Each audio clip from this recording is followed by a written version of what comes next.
80% од изведбените работи во уредување на коритото на Отиња на последната делница од мостот кај соборниот храм Свети Никола до вливот во Брегалница се завршени, тврди за ТВ Стар штипскиот градоначалник Благој Бочварски. Се бетонира коритото, се бетонираат темелите на коритото, така што имавме дел од активностите кои што ги работевме во последниот период беа ископ на поголема количина на земја која што беше вишок наталожена со текот на годините таму.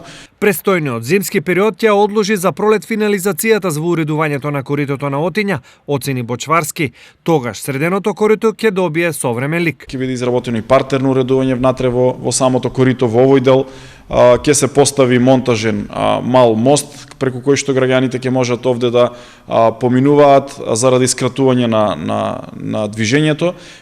Се на се, верувам дека напролет ние можеме да го уредиме целосно овој дел од градот и да биде едно убаво шеталиште во Штипско Ново село.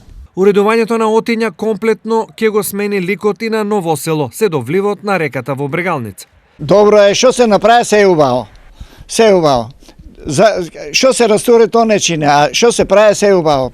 Најубаво нешто што може да биде. Буништето да се исчисти, онака тоа беше буниште, ѓубре. На Ново село, кој му текне, сите фрлат таму. Ако ќе се исчисти патишката и по патот, клупичките седни си убаво. А тие што си шетат кученцата, па шетат си ги по пато, там по уличката.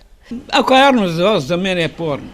Со целосното уредување на коритото на Отиња ќе се заокружи естетиката на централното градско подречје, но и ќе се овозможи регулација на водата во услови на поројни и долготрајни дождови, кои неколку пати биле сериозна закана од поплави.